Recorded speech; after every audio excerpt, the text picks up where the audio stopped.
technical and scientific research of Nikola Tesla should be revealed for public scrutiny and discussion instead of suppressed by big industry and even our supposed institutions of higher education. Join the world's call to tell power brokers everywhere that we are ready to occupy energy and learn about what our universe really has to offer.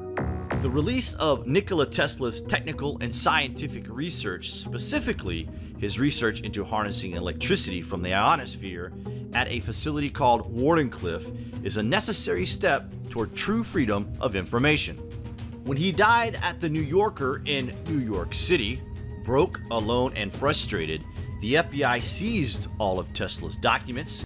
The information was stolen and his envisioned ideas were released to the public at various intervals during the past 70 years. Tesla never being mentioned or credited for any of these world-changing ideas, and all done for massive financial gain and control. Many people are only vaguely aware of Tesla's inventions and scientific discoveries.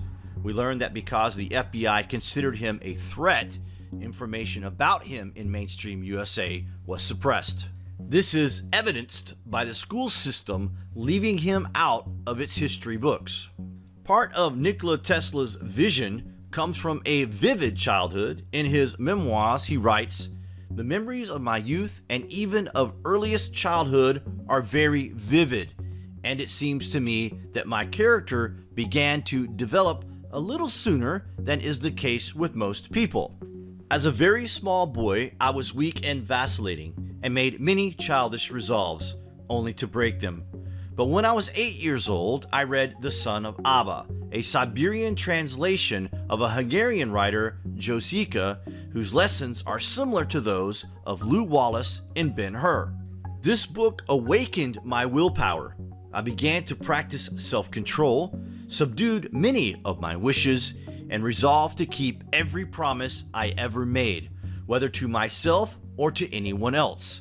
The members of my family were not long in learning that if I promised a thing, then I would do it."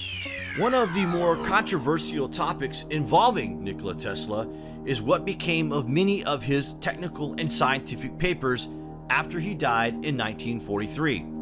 Just before his death at the height of World War II, he claimed that he had perfected his so-called death beam, so the FBI and other US government agencies would be interested in any scientific ideas involving weaponry. Some were concerned that Tesla's papers might fall into the hands of the Axis powers or the Soviets. The morning after the inventor's death, his nephew Sava Kosanovic hurried to his uncle's room at the Hotel New Yorker.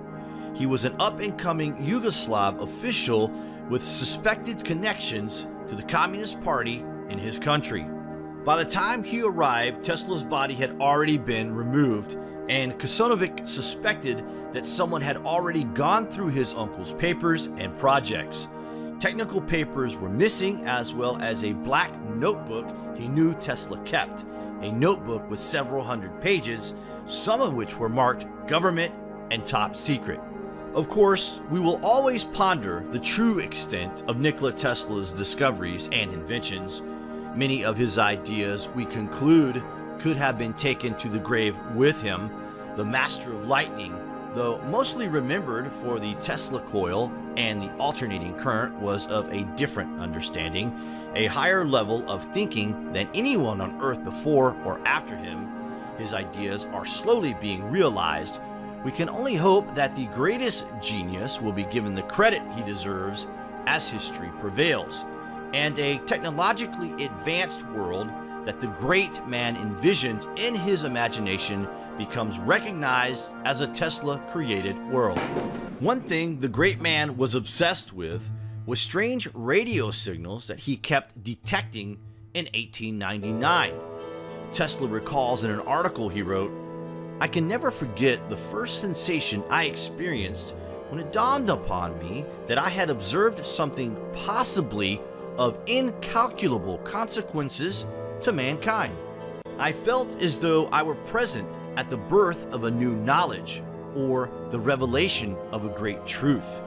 Even now, at times, I can vividly recall the incident and see my apparatus as though it were actually before me. My first observations positively terrified me, as there was present in them something mysterious, not to say supernatural, and I was alone in my laboratory at night. But at that time, the idea of these disturbances being intelligently controlled signals did not yet present itself to me. The changes I noted were taking place periodically, and with such a clear suggestion of number and order that they were not traceable to any cause then known to me.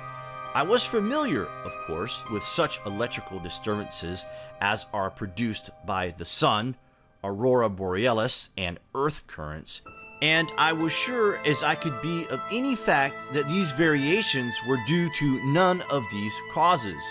The nature of my experiments precluded the possibility of the changes being produced by atmospheric disturbances, as has been rashly asserted by some. It was some time afterward when the thought flashed upon my mind that the disturbances I had observed might be due to an intelligent control. Although I could not decipher their meaning, it was impossible for me to think of them as having been entirely accidental. The feeling is constantly growing on me that I had been the first to hear the greeting of one planet to another. I was not merely beholding a vision, but had caught sight of a great and profound truth. It is thought Tesla was either detecting the Black Knight satellite or a distress call from deep space. During the 1930s, ham radio operators began listening into these signals. In 1936, it was concluded after a decipher that the message was plotting the route to a star chart in the constellation Bootes.